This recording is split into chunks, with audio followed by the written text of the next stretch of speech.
ഇന്നലെ ഏതാണ്ട് ഇതേ സമയത്ത് പ്രതീക്ഷയോടെയും സന്തോഷത്തോടെയും ആയിരിക്കും ലണ്ടൻ യാത്രയ്ക്ക് അവർ 242 പേരും വിമാനത്താവളത്തിനുള്ളിൽ തയ്യാറായിരുന്നത്. പക്ഷേ അതെല്ലാം തകർന്നത് നിമിഷങ്ങൾക്കുള്ളിലായിരുന്നു. ഇപ്പോൾ 24 മണിക്കൂറാകുന്നു രാജ്യത്തെ പിടിച്ചുലച്ച ആ വലിയ ദുരന്തത്തിന്.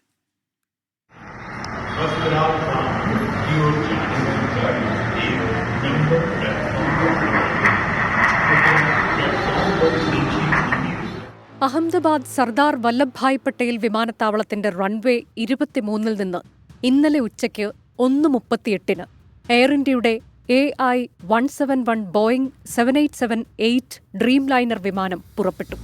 യാത്ര പുറപ്പെടും മുൻപ് പൂർത്തിയാക്കേണ്ട പരിശോധനകൾ നടത്തി ടേക്ക് ഓഫ്. നിമിഷങ്ങൾക്കകം പൈലറ്റിന്റെ മെയ്ഡേ കോൾ. അടിയന്തര അപായ സൂചന നൽകുകയായിരുന്നു പൈലറ്റ്. 1 മണി 38 മിനിറ്റ് 55 സെക്കൻഡ്. 625 അടി ഉയരത്തിലെത്തിയ വിമാനം 174 നോട്ട്സ് വേഗം കൈവരിച്ചു. എന്നാൽ ഉയർന്നു പൊങ്ങാൻ കഴിയാതെ വിമാനം താഴേക്ക് പോകുന്നു. ഫ്ലൈറ്റ് റേഡാർ 24-ലെ വിവരങ്ങളിൽ നിന്ന് ഇത് വ്യക്തം. വിടർന്നിരിക്കുന്ന ലാൻഡിംഗ് ഗിയറുമായി താഴേക്ക് പറക്കുന്ന വിമാനം. സെക്കൻഡുകൾക്കുള്ളിൽ വിമാനം അപ്രത്യക്ഷമാകുന്നു. അല്പസമയത്തിനുള്ളിൽ വിമാനം ഒരു തീഗോളമായി മാറി. BJ മെഡിക്കൽ കോളേജ് ഹോസ്റ്റൽ കെട്ടിടത്തിലേക്കാണ് വിമാനം തകർന്നു വീണത്. 2 മണിയോടെയാണ് നടുക്കുന്ന ദുരന്തം ലോകമറിഞ്ഞത്. പിന്നെ രക്ഷാപ്രവർത്തനം. 3 മണിയോടെ യാത്രക്കാരുടെ പട്ടിക പുറത്തുവന്നു. 4:40 വിമാനത്തിലുണ്ടായിരുന്ന ആരും രക്ഷപ്പെട്ടിട്ടില്ലെന്ന് അഹമ്മദാബാദ് പോലീസിന്റെ പ്രതികരണം. 5 മണിയോടെയാണ് മലയാളി രഞ്ജിതയുടെ മരണം സ്ഥിരീകരിച്ചത്.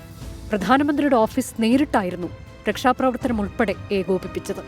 പ്രധാനമന്ത്രിയുടെ നിർദ്ദേശപ്രകാരം കേന്ദ്ര വ്യോമയാന മന്ത്രി രാംമോഹൻ നായിഡു ദുരന്ത സ്ഥലത്തെത്തി. വൈകിട്ട് 7 മണിയോടെ പുറത്തുവന്ന മറ്റൊരു വാർത്ത ഈ മഹാദുരന്തത്തിൽ വിറങ്ങലിച്ച നാടിന് തെല്ലാശ്വാസം നൽകുന്നതായിരുന്നു. ദുരന്തത്തിൽ നിന്ന് ഒരാൾ രക്ഷപ്പെട്ടു എന്ന വിവരം. വിശ്വാസ് കുമാർ രമേശാണ് രക്ഷപ്പെട്ടത്.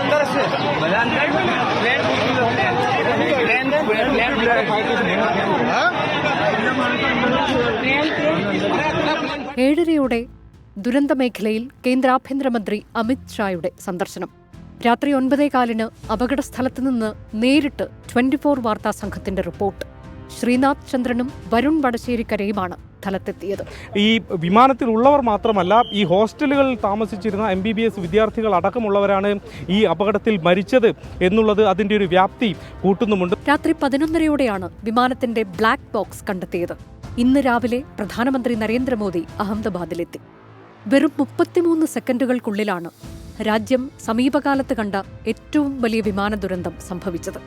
അപൂർവമായി മാത്രം ഉണ്ടാകുന്ന ഡബിൾ എഞ്ചിൻ തകരാറ് വിമാനത്തിന് സംഭവിച്ചുവെന്നാണ് ഒടുവിൽ വരുന്ന റിപ്പോർട്ട്. Research desk 24.